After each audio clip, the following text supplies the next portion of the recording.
Welcome back to the Job Jolt video series. I'm Robert, And I'm Michael. and we're here today to talk about how to overcome a jumpy resume. Robert, what is a jumpy resume? Jumpy resume means different things to different people, but basically if you've had 7 jobs in the last 8 years, you probably have a jumpy resume. Yeah, I would agree. So we're going to talk about basically 5 ways to overcome that. Number one, I'm going to start. Times have changed. It used to be, literally just 5-6 years ago, when you saw a resume, what would you say, 4 or 5 years, 10 years is pretty typical to work at a job. Nowadays, we see resumes with 1, 2, 3 years. So first of all, if you're in a job for 2 or 3 years, no longer is that considered jumpy. In the past, yeah, maybe, but the times have changed. Don't sweat that as much in this economic environment. Now keep in mind, you will have certain old school employers who have been with their job for 25 years, and Yes. if you've had less than 2 jobs in the last 15 years, they will question your reasons for leaving strenuously. But if anybody is in the quote-unquote new economy, then you've been at your job for 2.5 years, you're pretty stable. Yeah. So you might not even be a job hopper is our first point. Yeah. Our second point is not all reasons for leaving jobs are created equal, are they? Absolutely. Why don't you give some examples of how leaving a job might be different? Yeah, well, it's pretty clear. I mean, what we're looking for is really you've lost your job because something outside of your control, whether it's economics, company closing, jobs being shipped overseas. If it's outside of your control, that's not a bad thing. That's not something you can control. But certainly there are some negative ways of getting out of a job as well. That's true. A downsizing does not mean that you alone were removed from your company. Right. If your company has 500 employees and you were asked to clear out your desk, that's not officially a downsizing.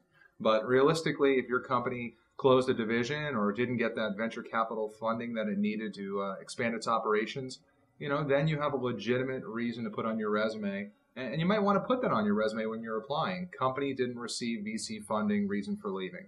It'll definitely take some of the doubt out of your resume. Yeah, absolutely. What employers are looking for is why you left your job. If you can explain that and it was reasonable, you're okay. I mean, even if you've had a job and have been only there for a year, if you can explain that okay, that's number one primary to get over. Rob, why don't you talk a little bit about dates? Dates can be your friend.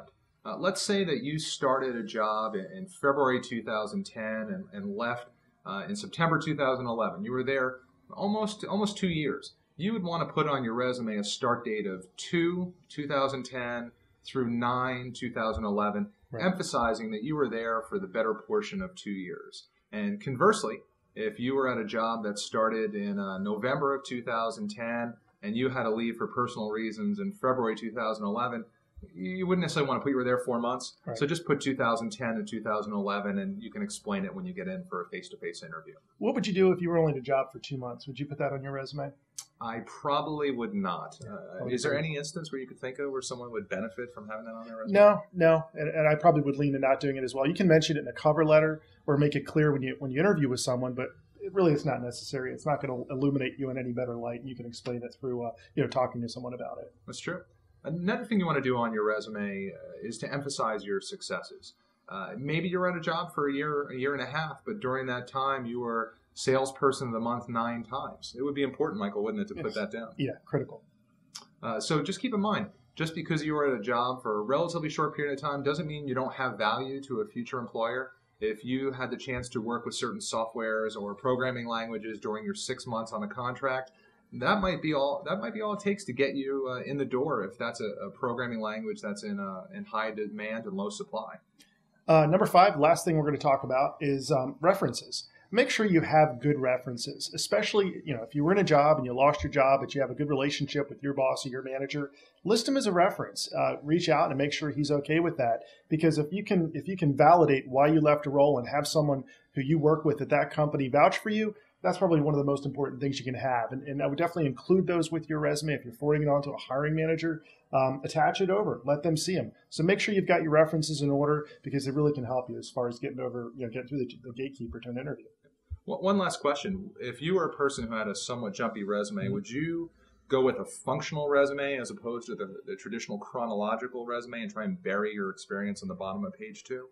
Boy, that's a tough question. If it were me, I would stick with a functional resume. I mean, A chronological. a chronological resume. Sorry about that. I would. I mean, it's the easiest resume to read. I think if you provide enough good stuff about what you've done at a company, even if you've only been there 8 months or 9 months, if you, like Rob mentioned, if you can emphasize success, you can put some real beef in there as far as what you did and it's appropriate for the job that you're applying for, I think it's okay. Nowadays, folks can get around the jumpiness. We deal with it all the time, and it's something we can overcome with our clients. So I would stick with the chronological resume. Great. I think that's good advice. And remember, if you need direct coaching help, we're available. Find us at jobjolt.com. I'm Robert Hawthorne. Michael Walter. Tune in next time. Thank you. Thank you.